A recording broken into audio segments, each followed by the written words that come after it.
So this is part 2 of the Alpha Male Strategies interview and my responses. But before that, y'all already know what I'm about to say.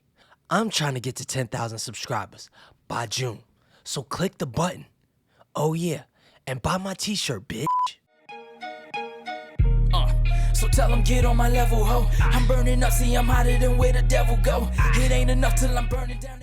Aight, let's get started right now. Brim low on my fitted, dreams always been vivid. I'm just trying to go get it, catch me right around and I'm ignorant. I'm just rolling. All right, so let me ask you about this, brother, because you made a post a couple of months ago, or maybe not even that long ago, about paying off your mortgage and stuff like that. Right there, speak to the importance of home ownership and assets and building assets, the sacrifices you had to make to pay off a $300,000 mortgage at 35 years old. That's a lot for a 35-year-old man to do without, unless making working on Wall Street or something. For a normal guy, that's a lot of money to come up with by the time you get 35. Speak to the guys about how the kind of sacrifices you made, how important that was for you to pay off that mortgage. I know you had to get to a point to where you like, I'm getting close. I'm just going to go and knock this on out. I personally disagree with that decision to just pay the mortgage off. There's this thing where a lot of people were taught that debt is bad debt. Real estate debt is not always bad debt. Buying a single family home is not an investment. According to wealthy people, that's not according to me. Most wealthy people don't look at your single family home as an investment because, yeah, it's going to grow over time. But most people that buy that home, they live in that home and they never sell it. And if you bought that home for $10,000 30 years ago, but you never sold it and you died, did that home make you money? No, you put money into it and you never sold it. So technically it wasn't an investment. Now, if it was a 3-family home, the way you collected rent from it, now that's an investment. Now, what I would have done with the $300,000 is simple. Invested it. If you got a 4 or 5%, and right now maybe 2% interest rate, 3% interest rate on your home, and you're rushing to pay that off, that's not what you want to do. You want to take that extra money and not blow it on a flat screen TV, but invest that. You can invest it in safe things. You can invest it in cryptos. You can invest it in all types of investments that will make you money in the future. Because once you buy that single family home that you put money into and you paying to fix it up every once in a while, it's not an investment. So what I would have did was I would have taken the extra YouTube money that I had and I would have put that in some crypto. I would have put that in some dividend stocks.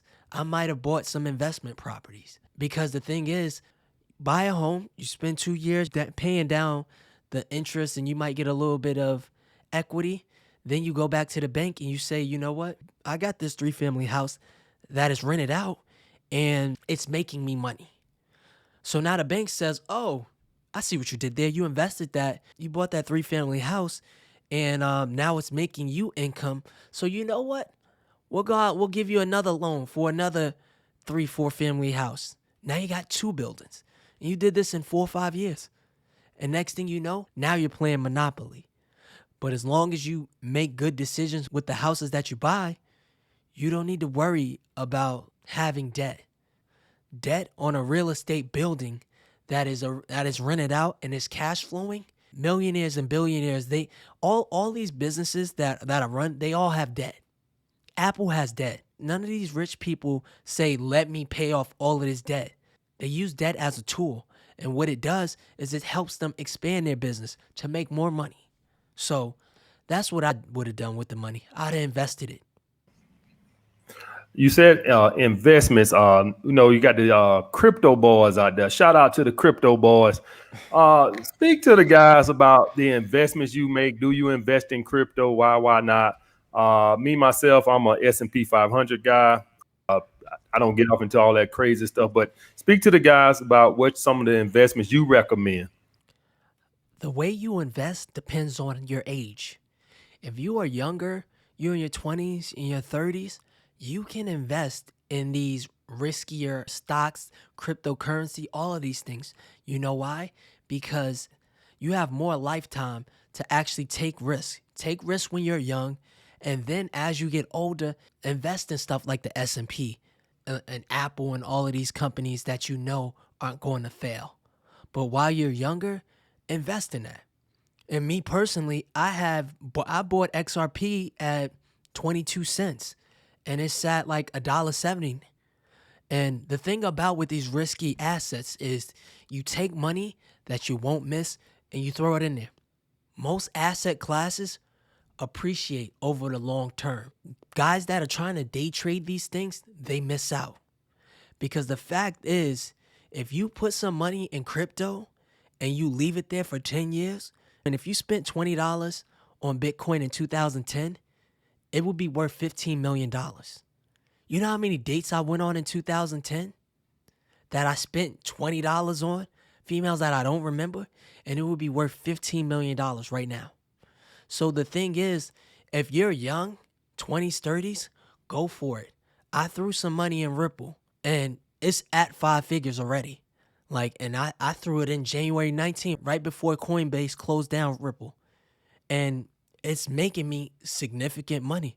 Will it fall? Probably. Will I care? No. I've been holding on to Ripple since it went to $4. So I'm not long term.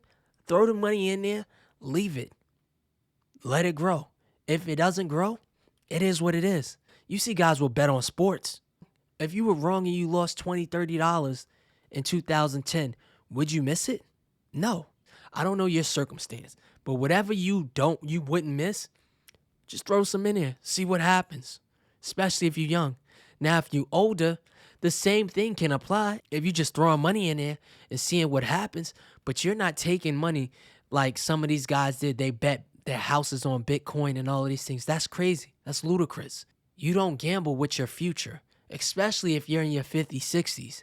Now, you can gamble, like if you only have $100 and you want to gamble your check away, but you live with your parents, go for it. That's fine.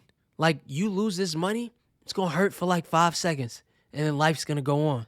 You lose your house when you're trying to retire, that's ridiculous. Don't do that. So invest based on your age. Like I said, you can take riskier investments when you're in your 20s, 30s, and as you get to your 40s, 50s, I don't even like saying plan for retirement because I don't believe, and a lot of rich people don't believe in this. Isn't just me saying it. It's a lot of people saying, I don't believe in the 401ks and all of these things. They're all tools for the poor. Get you buildings, buy stocks. These are what the wealthy people are doing. Dividend stocks, have it pay you. And I came up with a video on investing if you only had $10. I'm gonna link it right here. So let me ask you this, brother. Say you got a guy, we both get new subscribers every day.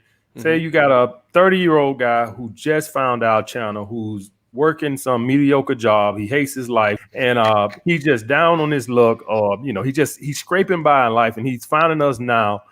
What would be your first advice to him? What can he do as a ret now to change his life around? That he just sees such a long mountain ahead. Like, geez, I ain't got my GED. I don't have a skill. I'm 30 years old. Yeah. What can I do starting today? What direction would you point him in, brother? First of all, we need to set up long-term goals. We need to figure out what you want to do with your life, how much money you want to make, and from there, we work backwards. Say you just want to make 6 figures. What are you good at? Let's take some of these tests that actually tell you you're good with your hands. And after we took the test, it would say, oh, you would be a great engineer. Well, now we know you got to get your GED because that's a job that's going to require some education. So you got to go to school for that. So we know the goal is for you to become an engineer. Maybe the goal might be for you to start an engineering company, but we are starting from you wanting to be an engineer and us working our way backwards. So we're going to go get that GED. Then we're going to apply to some engineering schools. Maybe your GPA wasn't that good. So we got to go to community colleges first so we can work you into actually getting a good GPA. Now you got a good GPA, you go to an engineering school, you graduate. Now we're looking at good companies for you to work at. You spend 2-3 years learning the business, doing your engineering stuff. Now you can go out and become an entrepreneur. Maybe you want to start a construction company or something like that. we find you a mentor and he mentors you. You give him your time. Maybe you're volunteering your time for him as his assistant or something. And he's teaching you the business. And next thing you know, you've got money saved up from your job and you take some of that money and you open up your business. And that's how we turn you around. Pause. You know I'm childish. I know I talk a lot. You got any more questions for me? No. That was it, man. I try to keep these things about 40 minutes or whatever. I try not to. I know how people. Y'all got y'all own channels and stuff. I try to keep it to 40 minutes, man. Salute. Thanks for coming through, bro. Y'all show my man some love leaving up out of here.